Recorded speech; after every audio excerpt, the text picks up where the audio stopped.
Alors, bonjour tout le monde et merci beaucoup d'avoir choisi cette formation aujourd'hui pour un soutien proactif du comportement. Alors, pardon. Alors, mon nom est Nancy Roy-Alloune et je suis consultante pour le consortium provincial francophone ainsi que pour l'équipe de Jigsaw Learning depuis les 3 dernières années. Alors, je travaille auprès des équipes écoles, un peu partout en Alberta afin de mettre en place une approche collaborative, heu, pour les équipes écoles. Alors, l'objectif de la formation d'aujourd'hui, c'est de vous offrir les éléments clés qui sont appuyés par les données probantes pour un soutien proactif du comportement et aussi vous permettre de réfléchir à vos pratiques proactives en matière de gestion des comportements et ce, au niveau de votre salle de classe ou au niveau de votre école. Alors, pour commencer, j'aimerais vous parler de la pyramide d'intervention, du continuum de soutien. Donc, lorsque l'on travaille avec, dans les écoles, souvent, lorsqu'on éprouve la difficulté avec un élève en salle de classe, on va rapidement interagir et, comme le montre la présentation ici, on va rapidement aller vers une demande de soutien de niveau 4 pour qu'on puisse bien appuyer un enseignant ou qu'on puisse mettre en place des interventions qui répondent aux besoins des élèves, c'est vraiment important de bâtir notre, notre continuum de soutien, notre pyramide d'intervention, en y ajoutant une structure, à chaque niveau. Donc d'abord au niveau 1, de mettre en place de l'enseignement en salle de classe ou des pratiques efficaces en salle de classe, qui répondent bien aux besoins de nos élèves. Par la suite, au niveau 2, on va travailler, on met en place des stratégies au niveau de la salle de classe pour pouvoir répondre aux besoins de certains élèves. Donc, au niveau universel, on parle de 80 de nos élèves qui lorsque ces pratiques-là sont bien mises en place, il y a un bon fonctionnement dans notre 80 pour 80 de nos élèves. Donc, le niveau 2, c'est davantage de dire: «OK, j'ai mis les pratiques en salle de classe. Maintenant, qu'est-ce que je peux faire pour certains élèves pour qui pour qu'ils pardon, qui éprouvent quelques défis?» Comme par exemple, ce que je compare le niveau 2, c'est faire de la différenciation pédagogique. Ensuite, malgré nos interventions universelles, donc les interventions du niveau 1 et du niveau 2, on malgré ces interventions-là, il y a tout de même encore des élèves qui éprouvent quelques difficultés.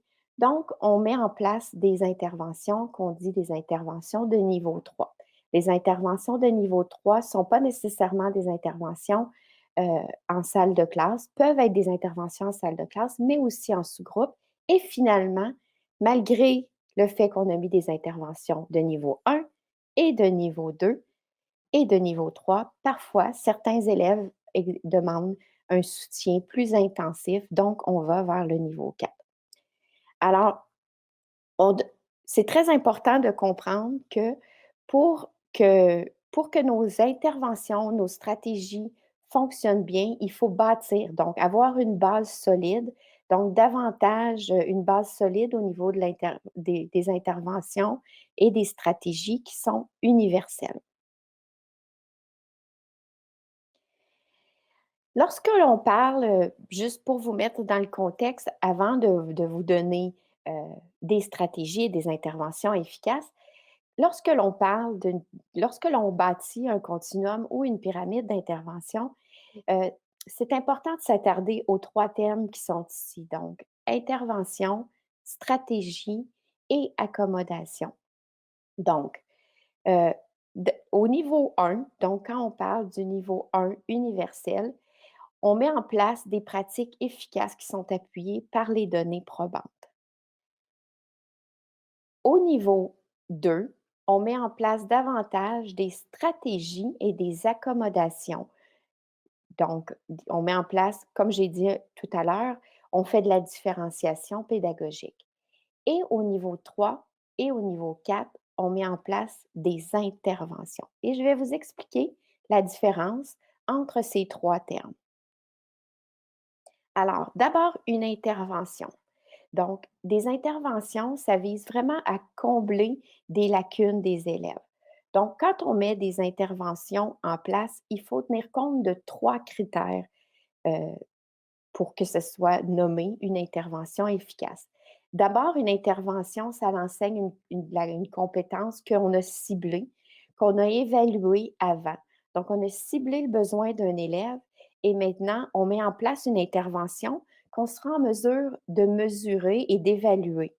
Donc, euh, par exemple, un groupe d'habileté sociale ou un groupe de gestion de la colère. On a ciblé une difficulté et ensuite, on met en place cette intervention.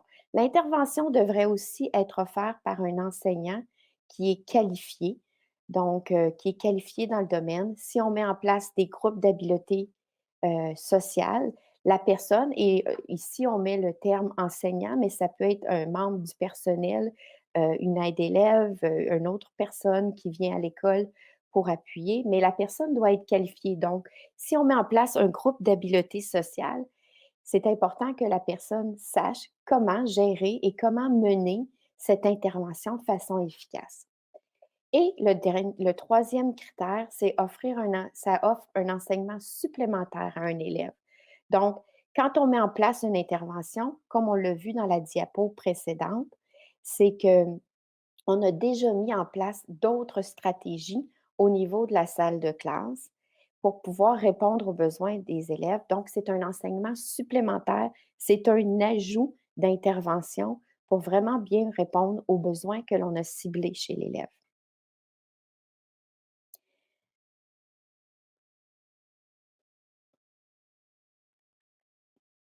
OK. Ensuite, le terme stratégie. Donc, les stratégies sont en salle de classe. Donc, se font en salle de classe. C'est vraiment au niveau 2 du continuum de soutien. En fait, les stratégies, ça se concentre sur une question clé. Qu'est-ce qui pourrait fonctionner? Donc, qu'est-ce qu'on peut mettre en place en salle de classe qui pourrait fonctionner, qui pourrait appuyer l'élève? Et on sait, les stratégies de niveau 2 sont très importantes parce que c'est démontré que les stratégies en classe, c'est celles qui ont le plus d'impact sur la réussite des élèves. Parce qu'elles sont d'abord et avant tout plus fréquentes, parce qu'elles sont offertes aussi par une personne significative qui est l'enseignant ou l'enseignante ou la personne qui est le plus souvent en salle de classe, comme par exemple une aide élève. Et le terme accommodation, eh bien, c'est aussi en salle de classe que l'on met en place des accommodations. Des accommodations, ça aide à gérer les écarts d'apprentissage ou de comportement, mais ça ne les réduit pas. Donc, une accommodation, c'est vraiment pour pouvoir euh, accommoder, le terme le dit. Alors, je vous donne un exemple ici. Euh, une stratégie, ça serait par exemple de mettre en place un renforcement positif individualisé pour un élève. Alors, j'ai mis en place des pratiques efficaces dans ma salle de classe. Malgré ces pratiques efficaces, il y a encore des élèves quelques élèves. Alors, je mets en place un renforcement individualisé ou même une feuille de route. Une accommodation, voici des exemples, c'est par exemple de changer la transition à d'autres moments. Comme un élève aurait de la difficulté dans les transitions vers la fin de la journée, eh bien, on lui ferait préparer son sac à dos avant les autres élèves. Ou bien, on fait comme par exemple un placement différent. Donc, on va placer l'élève à un endroit différent en salle de classe euh, pour l'accommoder.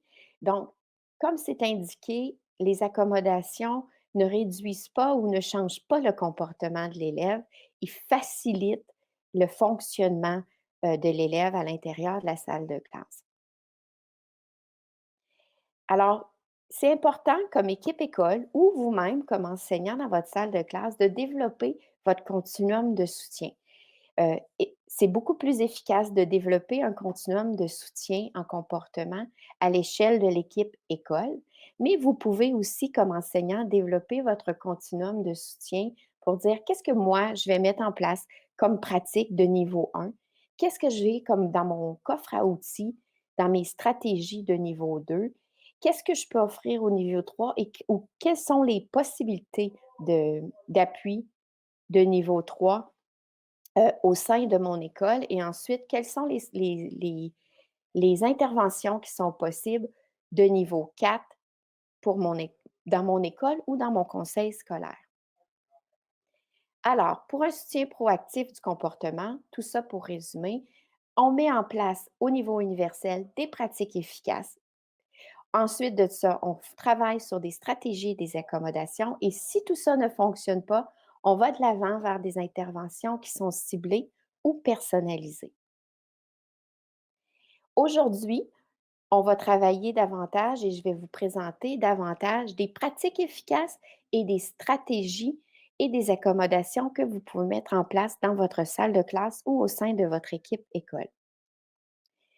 Alors, c'est important de se rappeler cette expression qui est mieux vaut prévenir que guérir. Essentiellement, c'est comme le titre de cette formation le dit, il faut être proactif, donc proactif et préventif dans nos interventions.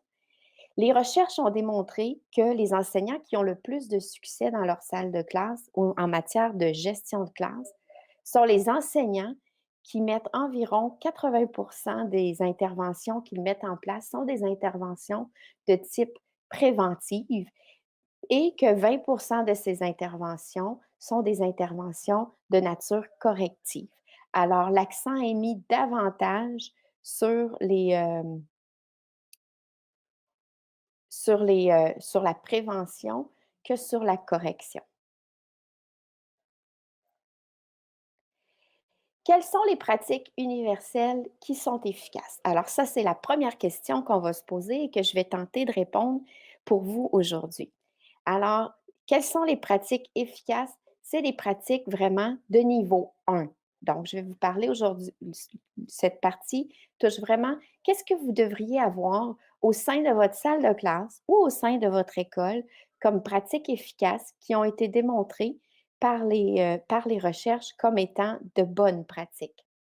Alors, la première et non la moindre, établir des relations positives avec les élèves. Alors, comme Marzano nous l'a dit, la relation maître-élève est l'élément le plus important en matière de gestion de classe. Ça a fait l'objet de bien d'autres recherches. C'est ici Marzano, mais il y a eu plusieurs recherches qui ont été faites sur la relation positive. On a aussi Hattie qui, sa méga analyse, a démontré que pour ce qui est de la relation élève-enseignant, l'ampleur des faits est de 0,72 sur la relation des élèves.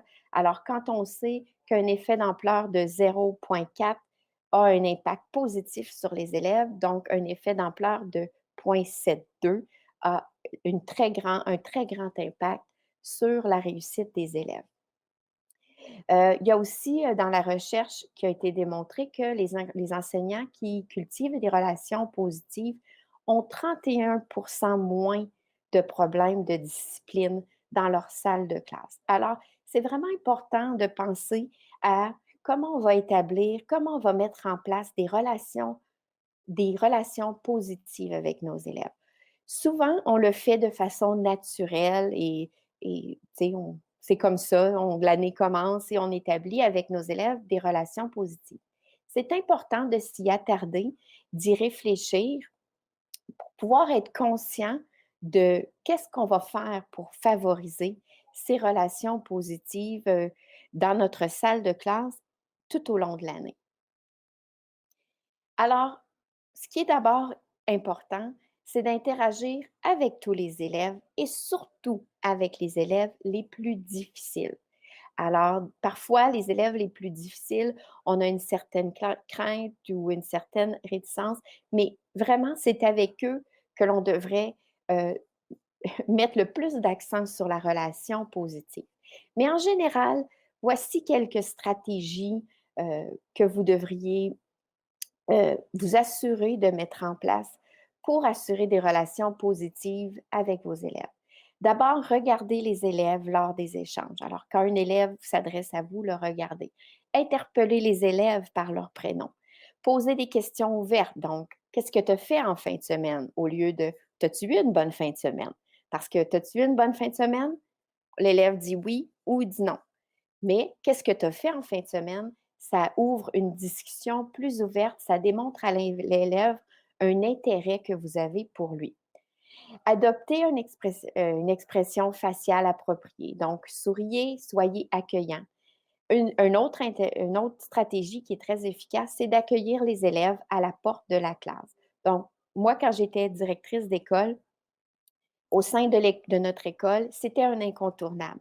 Tous les enseignants devaient être à la porte de leur salle de classe le matin pour pouvoir accueillir les élèves, leur dire bonjour avec un sourire, avec leur prénom et prendre le temps d'échanger quelques, une courte conversation avec les élèves. C'est sûr qu'on ne peut pas poser des questions ouvertes à tous les élèves à tous les matins, mais c'est bien de s'assurer, de garder une trace, que ce soit avoir une liste d'élèves et de vous garder des traces, de dire, OK, j'ai pris le temps de parler à cet élève-là. Est-ce que je connais cet élève-là? Qu'est-ce que je connais de cet élève-là? Écouter les élèves, démontrer de l'empathie, manifester de l'intérêt envers l'élève, utiliser l'humour et bien sûr être un modèle en gestes et en paroles. Et le dernier et non le moindre aussi, favoriser des rétroactions positives. Et dans ce sens, pour les rétroactions positives, euh, c'est un autre élément qui a fait l'objet de plusieurs recherches. Donc, offrir des rétroactions positives a un effet d'ampleur de 0,49. Donc, c'est très important d'offrir une rétroaction positive, que ce soit une rétroaction positive par rapport aux apprentissages ou par rapport au comportement de l'élève. Donc, ici, le visuel nous montre qu'on devrait offrir 6 rétroactions positives. Alors, vous pouvez voir du côté jaune, donc 6 rétroactions positives pour une rétroaction négative. Alors, concrètement, la rétroaction positive, pour qu'elle ait un effet d'ampleur de 1,49, doit être une rétroaction qui est explicite. C'est-à-dire qu'on doit dire à l'élève pourquoi on le félicite. Au niveau de la gestion des comportements, la rétroaction positive pourrait être: j'ai vu que tu marchais dans le corridor, bravo, je suis vraiment contente. Tu sais que c'est une attente que l'on demande dans l'école. J'ai vu que tu marchais. Alors, ça, c'est une rétroaction positive. Un autre exemple, ce serait un élève qui se met au travail et qui se met à la tâche. On pourrait aller près de lui, s'adresser à cet élève, dire bravo, j'ai observé que tu t'es mis à la tâche dans les premières secondes. euh, du travail. Alors, je suis vraiment fière de toi. Donc, ça, c'est une rétroaction qui est positive et qui est explicite.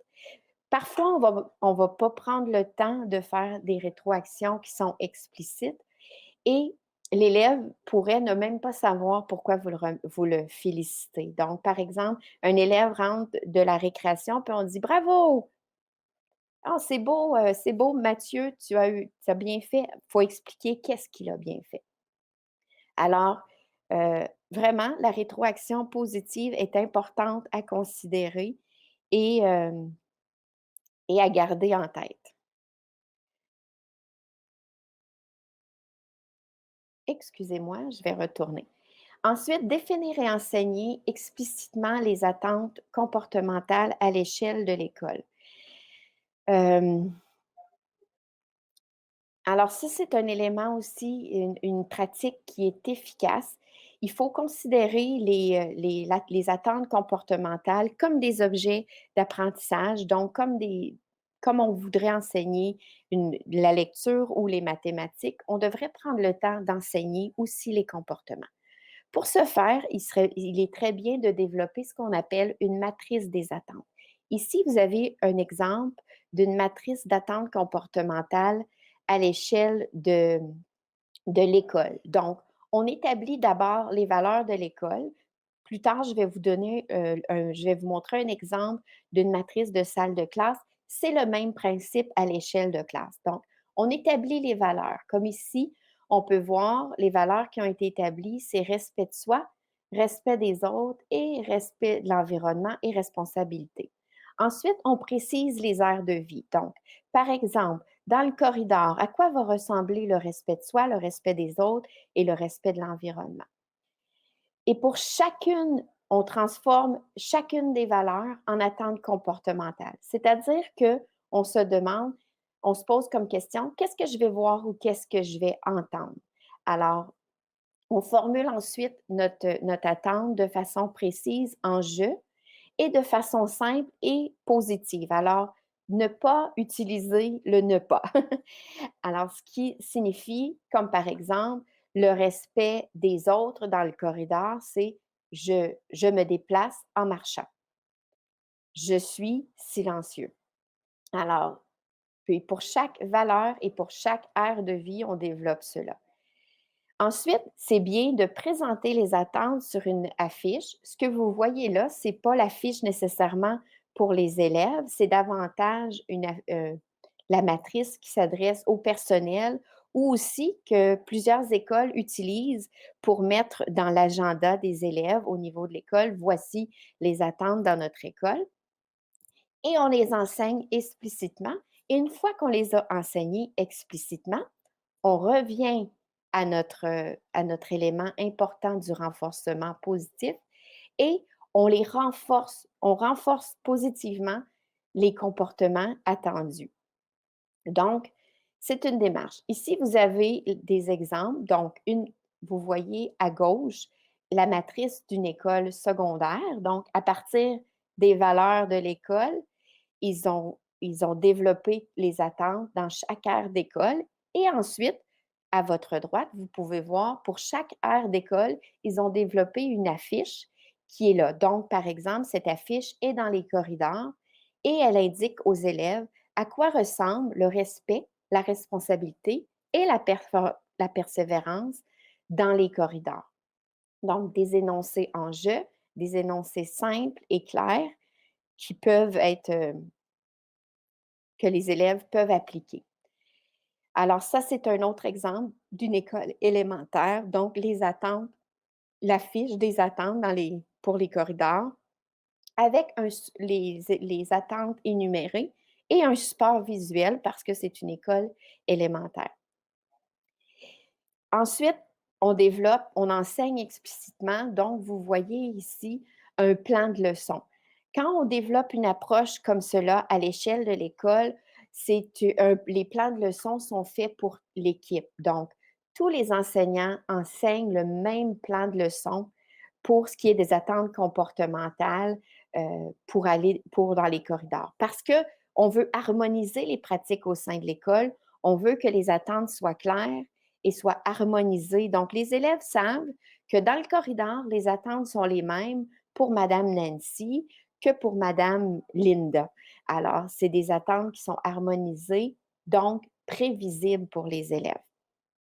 On les enseigne explicitement et dans ce modèle, c'est vraiment un plan de leçon qui est développé pour enseigner de façon explicite nos attentes, donc euh, c'est-à-dire j'enseigne de façon explicite, donc je modèle la pratique guidée et la pratique autonome.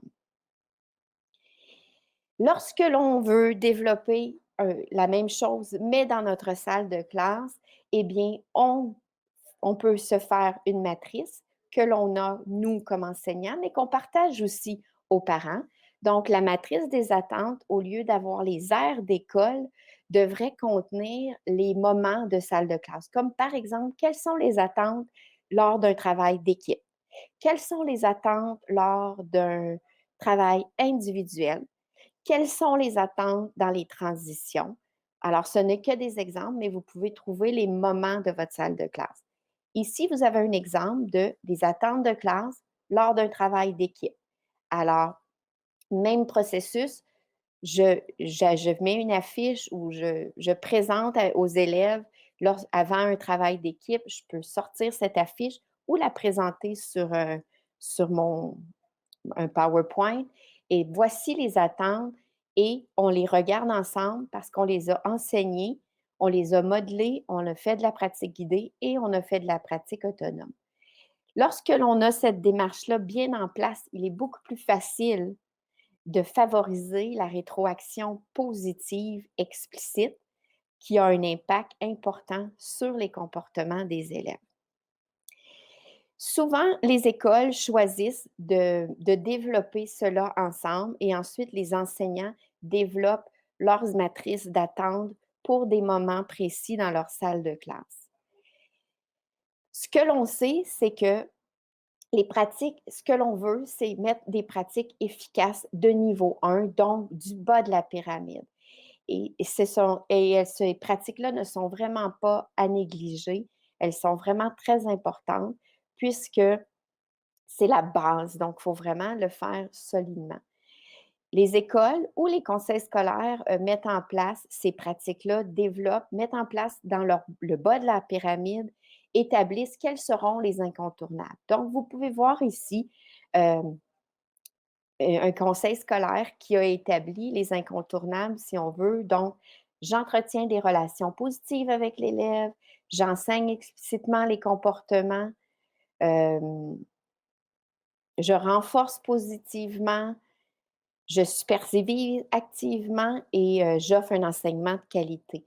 Donc, ça, c'est, si on veut, les incontournables, ce qu'il y a dans le bas de la pyramide à l'universel. Quand c'est là, quand on met ces pratiques-là dans le bas de la pyramide, ça signifie qu'on devrait voir dans chaque salle de classe et partout dans l'école ces pratiques bien vivantes et bien en place.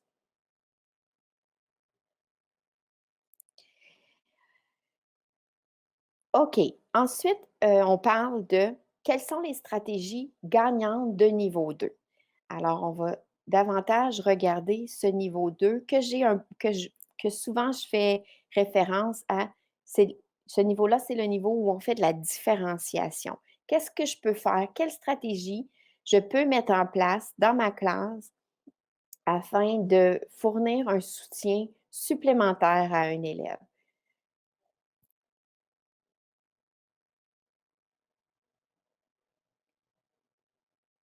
Alors, apporter des changements, ça vous permet à ce niveau-là d'apporter des changements, faire de la différenciation. Donc, différenciation, ça peut être en sous-groupe et ça peut aussi être en collaboration avec ses collègues. Qu'est-ce que vous pouvez mettre en place comme stratégie pour appuyer certains élèves dans votre salle de classe?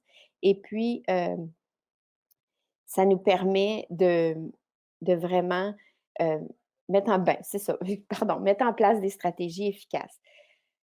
Alors, dans le cas de cette formation-ci, on va parler davantage de mettre en place des stratégies pour pouvoir appuyer la gestion efficace des comportements. Alors, peu importe quelle stratégie, parce qu'il y a une grande variété de stratégies, euh, quand on travaille avec une école à élaborer le niveau 2, quand on met tous les enseignants et le personnel de l'école ensemble et qu'on fait un remue-ménage de toutes les stratégies, c'est à ce niveau-là que notre pyramide d'intervention ou notre continuum de soutien est le plus riche. Ce qui est important de garder en tête, qu'est-ce qu'on veut mettre en place, c'est de vraiment favoriser des stratégies, des interventions qui sont éducatives. Donc, qui sont éducatives et non punitives. Quelle est la différence entre les deux? Alors, une intervention éducative, c'est vraiment centrée sur on veut enseigner les comportements attendus, tandis qu'une intervention qui est punitive, eh bien, on veut punir le comportement qui est inapproprié. Alors, pardon, une intervention éducative, on devrait utiliser un ton neutre. Ça devrait être une intervention qui sert à guider l'élève et ça devrait aussi une intervention qu'on doit garder en tête qu'on veut préserver la relation. Contrairement à l'intervention punitive, ben, l'intervention punitive, elle, c'est plus une réprimande. ou un ton culpabilisateur. Heu, on utilise souvent dans les interventions punitives la menace ou l'ultimatum. Donc, il faut que tu fasses ça, sinon tu vas aller voir la directrice. Donc, une menace, un ultimatum. On peut aussi, dans des interventions qui sont punitives, si ça devient souvent des luttes de pouvoir et puis, c'est teinté d'émotivité. Donc, on va être fâché, on va être déçu de l'élève et tout ça. Tandis que l'intervention éducative est davantage vers: «Je veux guider l'élève, je veux l'amener plus loin, je veux qu'il change son comportement».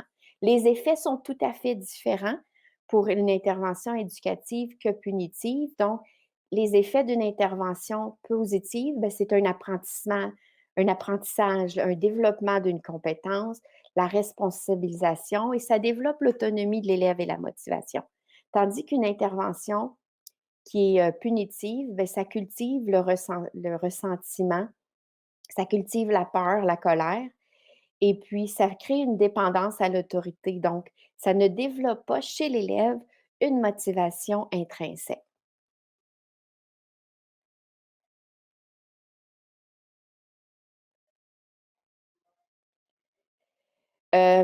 OK. Alors, quelles sont des stratégies de niveau 2 que l'on peut mettre en place? Voici une liste. Je suis certaine que si vous faites l'exercice avec votre équipe école, vous aurez une liste, beaucoup plus longue, mais c'est enseigner on pourrait enseigner de nouveau les attentes à l'élève, rediriger l'élève, offrir des choix à l'élève. On pourrait utiliser la stratégie que l'on appelle «montre-moi 5», peut-être plus appropriée pour l'élémentaire, mais la stratégie «montre-moi 5», c'est, par exemple, pendant la récréation, avoir un élève avec soi qui éprouve des difficultés au niveau du comportement pendant la récréation ou qui a eu un mauvais comportement. On le prend avec soi et on lui demande de nous montrer 5 élèves qui respectent les attentes de la récréation et de nous dire pourquoi.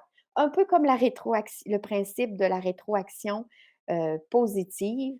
Donc, ça permet à l'élève de voir des modèles, des exemples positifs du comportement attendu. Donc, montre-moi 5. On peut aussi avoir des rencontres individuelles avec l'élève, utiliser une feuille de route, un système de renforcement, un cahier de communication avec les parents, mais je voudrais souligner que ça devrait être un cahier de communication positive. Donc, pas seulement rapporter aux parents ce qui va pas bien, mais aussi ce qui va bien et les défis comportementaux devraient être présentés aux parents, comme un défi et non pas un problème de comportement. On peut aussi mettre en place des outils d'autorégulation qui sont davantage des accommodations, donc une chaise, spéciale, des élastiques, on en connaît plein, le grand ballon et tout ça. Des outils d'autorégulation, ce sont des accommodations et il faut aussi se questionner comme enseignant si ces outils, hem, sont, sont sont bienvenues dans notre salle de classe. Donc, est-ce qu'elles vont déranger notre enseignement? Est-ce qu'elles vont nous perturber dans notre déroulement de salle de classe? Mais aussi, il faut être ouvert à essayer différentes stratégies d'autorégulation. Et on peut aussi donner des responsabilités à l'élève, offrir des privilèges plus fréquents, donc parfois de renforcer positivement plus souvent et d'offrir des privilèges plus fréquents à certains élèves qui éprouvent des défis. Ça peut être très aidant. Et bien sûr, offrir de la rétroaction positive, explicite à l'élève reste une stratégie que l'on peut utiliser à- au niveau 2 aussi. Maintenant, quelles sont les interventions? Parce que maintenant, on parle d'intervention et de stratégies efficaces de niveau 3. Alors, au niveau 3, ici, on va aborder quelques stratégies que vous pouvez mettre en place pour pouvoir répondre aux besoins. Alors, au niveau 3, ce sont des interventions qui sont au niveau de l'école, donc qui peuvent être faits en salle de classe, mais qui peuvent aussi être faits en sous-groupe. Et puis, les interventions sont souvent fournies par, des professionnels. Comme j'ai expliqué auparavant, quand on parle d'intervention, Les interventions, c'est plus intensif qu'une stratégie qu'on met en place en salle de classe. Et pour être efficace, elle devrait être offerte par une personne qui a les compétences nécessaires pour offrir cette intervention. Ça peut être comme on essaie, c'est vraiment on ajoute aux interventions de niveau, 1 et 2. Donc, on a mis en place des pratiques efficaces, on a essayé des stratégies dans notre salle de classe. Malgré qu'on met ces stratégies et ces pratiques efficaces-là, on a encore besoin d'un soutien, donc on s'en va vers le niveau 3.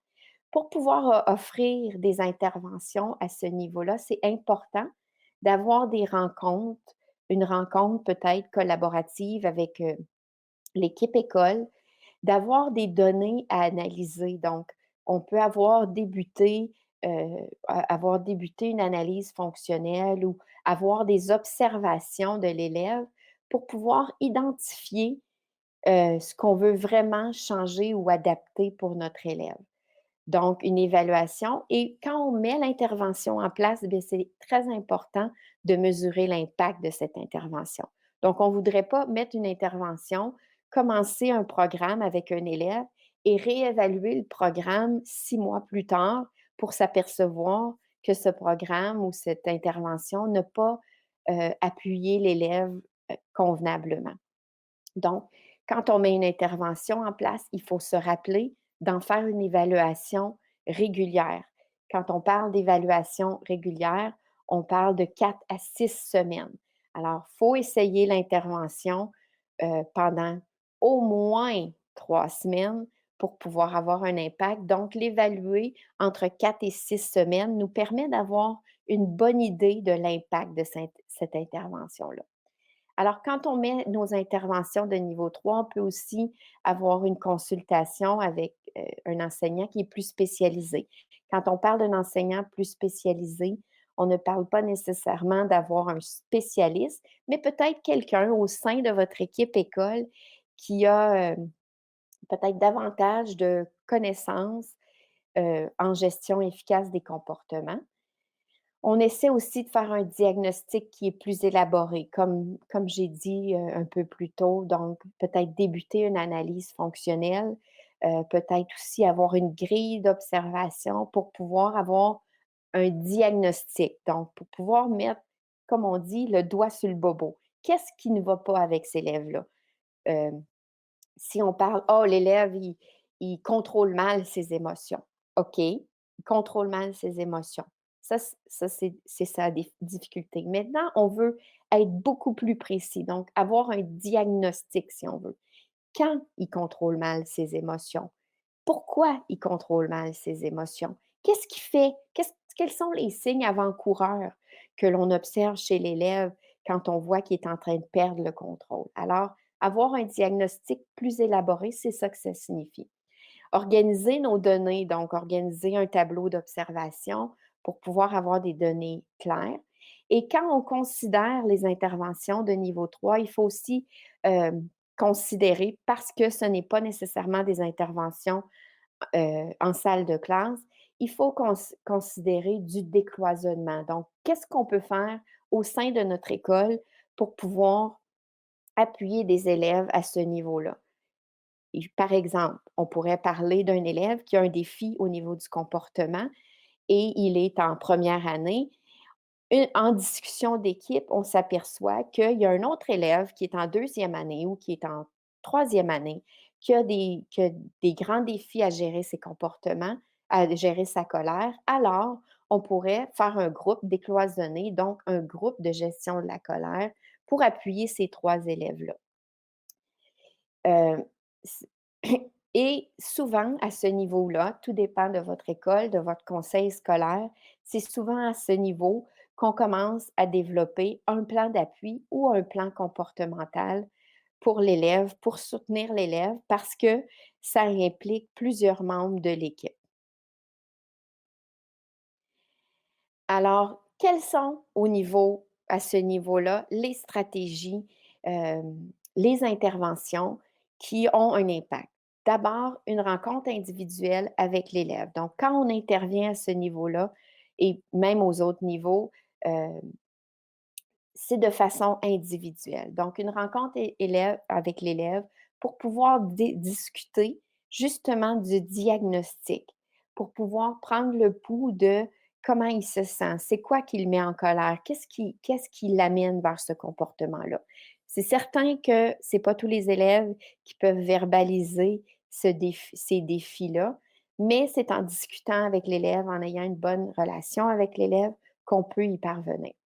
Ensuite, une autre intervention que je vais aborder un peu plus en profondeur, le check-in, check-out. On peut mettre aussi en place des groupes ciblés, des et on peut avoir des groupes de discussion et, comme je l'ai dit tout à l'heure, développer une analyse fonctionnelle du comportement. Alors, le check-in, check-out, c'est une intervention ciblée qui a été démontrée comme étant efficace dans les programmes, comme par exemple, si vous allez sur le site de PBIS, Positive Behavior Support, ils ont beaucoup de ressources pour le check-in, check-out, ainsi que sur le site de SCP Canada. Donc, sur le site de SCP Canada, vous trouverez aussi des ressources intéressantes pour pouvoir faire le check-in, check-out. En fait, le check-in, check-out, c'est vraiment pour appuyer l'élève et lui offrir une rétroaction positive continue tout au long de la journée. Alors, l'objectif de check-in, check-out, c'est de modifier le comportement de l'élève de façon positive. Alors, ce qu'on veut, c'est renforcer positivement ses comportements pour pouvoir en augmenter l'apparition des comportements qu'on souhaite voir et voir diminuer les comportements problématiques. C'est aussi pour favoriser l'objectif, c'est vraiment aussi de favoriser des contacts et des rétroactions positives avec l'élève. Comme on en a parlé auparavant, les interventions pratiques efficaces de niveau 1, démontrées par la recherche, avec un effet d'ampleur élevé et de 0,42, c'est la rétroaction positive. Alors, on veut favoriser cette stratégie à travers cette intervention-là. Et c'est aussi une communication fréquente avec les parents, donc s'assurer que l'on implique les parents dans ce processus qui vise à modifier, à améliorer des comportements chez des élèves de façon ciblée. On ne peut pas faire check-in, check-out pour toute une salle de classe. Quand on parle de pourcentage, dans une école, ça devrait être environ 15% des élèves qui ont besoin d'intervention ciblée. Alors, si vous choisissez si vous avez une école de 100 élèves, vous ne devriez pas avoir plus que 10 à 15 élèves qui ont besoin pour qui on veut mettre en place cette stratégie. Alors, le check-in, check-out, c'est un cycle. Donc, on fait un check-in le matin, on fait un check-in aussi en fin de journée, vous pouvez voir, et on fait aussi une rétroaction aux parents. Donc, vous pouvez voir la bulle. On peut augmenter l'intensité du check-in, check-out en faisant des check-ins à toutes les périodes ou matin, midi, fin de journée. Tout dépend des besoins de l'élève. Au secondaire, des fois, on va voir des check-in, check-out à chaque période pour certains élèves. Donc, pour chaque période, puisque on change d'enseignant à chaque période. Donc, ça nous permet d'avoir la rétroaction positive de chacun des enseignants pour chacun des cours et de favoriser le développement de la relation positive avec tous les enseignants. À l'élémentaire, ça peut être différent. Vous pouvez voir ici, ça c'est un exemple d'une carte de progrès d'un élève de l'élémentaire. Donc, on a mis les valeurs de l'école et on a mis les heures, les blocs pour les check-in, check-out. Ça, c'est un élève qui a plusieurs check-in dans la journée. Mais comme je vous ai dit, ça pourrait être le matin, le midi et fin de journée. Mais au minimum, un check-in, check-out devrait être le matin et la fin de journée. Vous comprenez? Il faut qu'il y ait un in et il faut qu'il y ait un out. C'est très important. De plus, c'est très important que quand on met en place un check-in, check-out, on demande à l'élève avec qui il voudrait faire cette intervention-là. Donc, ce n'est pas nécessairement à l'enseignant titulaire de faire ça ou à la direction. C'est très important que l'élève puisse choisir l'élève avec pardon, pas l'élève, l'enseignant, le membre du personnel, parce que c'est pas obligé d'être un enseignant, le membre du personnel avec qui il souhaite faire le check-in, check-out. Ensuite, si l'élève dit: «Moi, j'aimerais faire mon check-in, check-out avec madame Nancy». Madame Nancy, c'est une aide-élève qui a une bonne relation avec l'élève. Donc, on donne les outils nécessaires, donc on outille cette personne-là pour faire un check-in, check-out qui est efficace. Il faut toujours garder en tête que le check-in, check-out, c'est pas long. Premièrement, c'est à peine 5 minutes le matin et moins de 5 minutes en fin de journée parce que les objectifs sont clairs et parce qu'on donne la rétroaction positive à l'élève et non pas, heu, un grand, discours sur tout ce qu'il a pas fait de bien pendant sa journée. Alors, si vous choisissez de mettre en place cette intervention-là, c'est très important d'aller chercher les ressources sur les sites dont j'ai parlé tout à l'heure pour pouvoir avoir les outils nécessaires pour que cette intervention soit efficace. Elle doit bien respecter certaines conditions, heu, idéales. Les interventions en sous-groupe, eh bien là, ça dépend beaucoup de votre contexte d'école. Mais on peut mettre dans des écoles, j'ai vu des groupes de gestion de la colère, des groupes de médiation par les pairs. Il y a des écoles qui font le programme vers le Pacifique. Dans le programme vers le Pacifique, il y a la médiation par les pairs, qui est une intervention de sous-groupe. Il y a aussi des écoles qui travaillent les zones de régulation, donc à l'ensemble, donc c'est une pratique universelle, mais qu'avec certains élèves, on travaille de façon plus intensive l'autorégulation. Donc, on a des groupes de zones de régulation. Il y a aussi le programme Arc-en-ciel et parfois dans des écoles, on met en place des groupes d'habileté sociale. Donc, comment on développe avec un petit groupe d'élèves des scénarios sociaux pour les appuyer dans la gestion de leur comportement.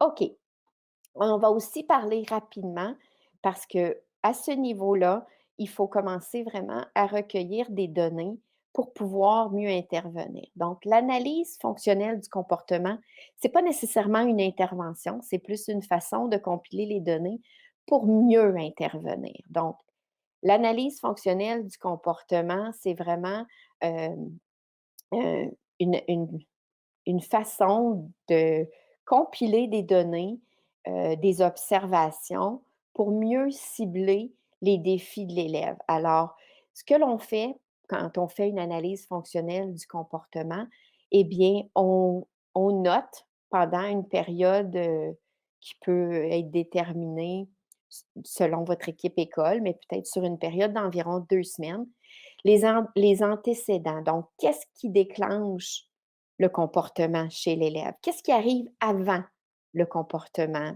perturbateur?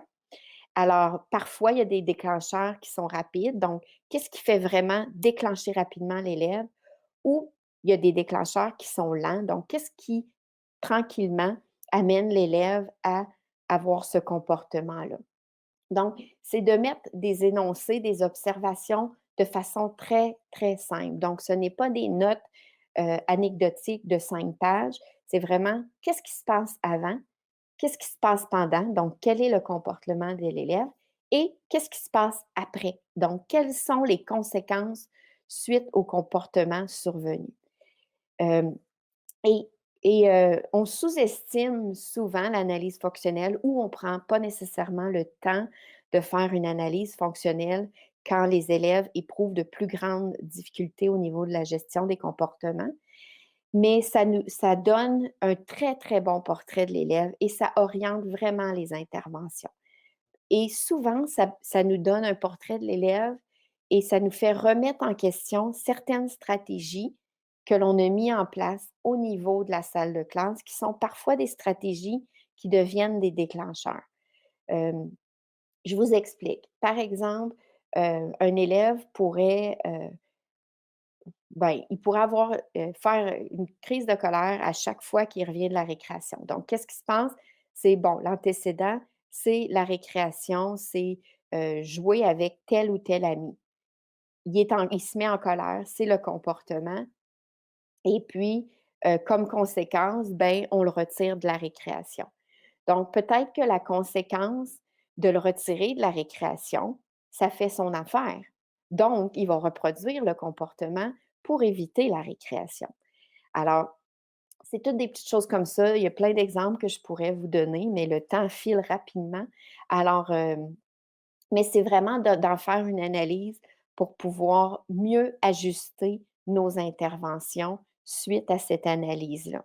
Donc, ce qu'on veut faire ressortir, c'est est-ce que l'élève fait ça pour éviter une tâche ou c'est quoi les raisons qui causent ce comportement? Quelles sont les causes du comportement? Et finalement, le niveau 4, donc les interventions intensives au niveau de l'école. Quand on parle de niveau 4, on est vraiment dans le haut de la pyramide. Donc, ça demande une collaboration avec des services externes, des services, par exemple, des services pédagogiques de votre conseil scolaire ou d'autres services. C'est important, encore une fois, de mentionner que ça s'ajoute à des stratégies et des interventions qu'on a mis en place déjà au sein de l'école. Et puis, c'est des soutiens qui sont hautement personnalisés. Donc, c'est du suivi un à un avec une psychologue, avec un travailleur social, avec peu importe le service qui est requis. Et à ce niveau-là, il est très important de mettre en place un plan d'appui complet pour pouvoir impliquer tous les membres de l'équipe qui travaillent autour de cet élève-là. Et ça pourrait, à ce niveau-là, comprendre une évaluation plus spécialisée, donc une évaluation psycho-éducationnelle ou une évaluation plus spécialisée. Et ça demande aussi l'implication et le consentement des parents pour pouvoir intervenir. Donc, quand on parle d'intervention individualisée, on parle d'intervention de d'évaluation psychoéducationnelle. On parle aussi de thérapie individuelle, programme modifié, création d'outils, le plan d'appui avec des objectifs clairs au niveau du comportement. Et aussi, j'ai mis check-in, check-out à ce niveau-là parce que ça fait aussi partie des interventions de niveau 4, surtout s'il est très intense, le check-in, check-out, donc s'il est fait à plusieurs fois dans la journée pour assurer un soutien tout au long de la journée à l'élève.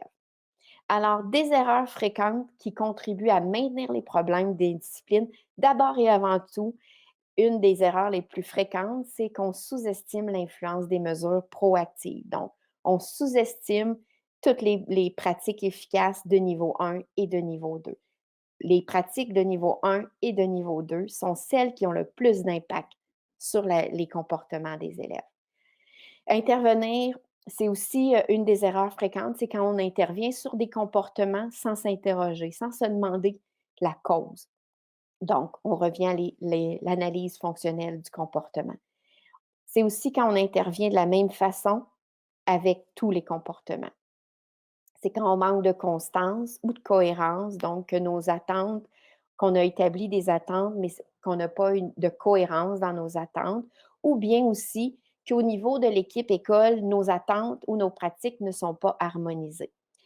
Et ça augmente la gravité. Une des erreurs, c'est quand on augmente la gravité et la fréquence euh, des conséquences punitives. Quand on met en place davantage de conséquences punitives que d'interventions éducatives. La surutilisation du retrait est aussi une erreur fréquente. Donc, on demande à l'élève de sortir de la classe. Ce n'est pas nécessairement une mauvaise pratique de le retrait, mais la surutilisation du retrait, c'est vraiment important d'y réfléchir. Et aussi, c'est quand on perd son objectivité et qu'on commence à interpréter les comportements des élèves comme des attaques personnelles. Donc, il n'aime pas cet élève-là, c'est pour ça qu'il réagit comme ça. Ou je ne m'entends pas bien avec cet élève-là, je n'ai pas de connexion avec cet élève-là. Alors, quand on entretient ce discours, eh bien, on maintient aussi les comportements des élèves.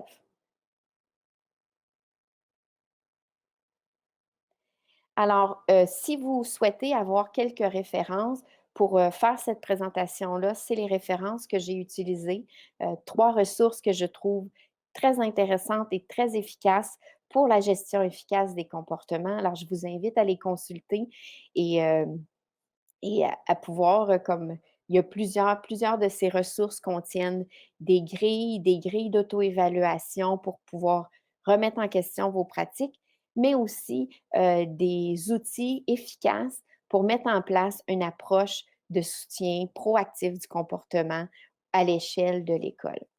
Alors, je vous remercie beaucoup d'avoir, pris le temps d'écouter cette formation, cette, présentation et puis si vous souhaitez en savoir davantage ou vous souhaitez communiquer avec moi, ce sont ici mes contacts. Alors merci à tous et je vous souhaite une très belle journée.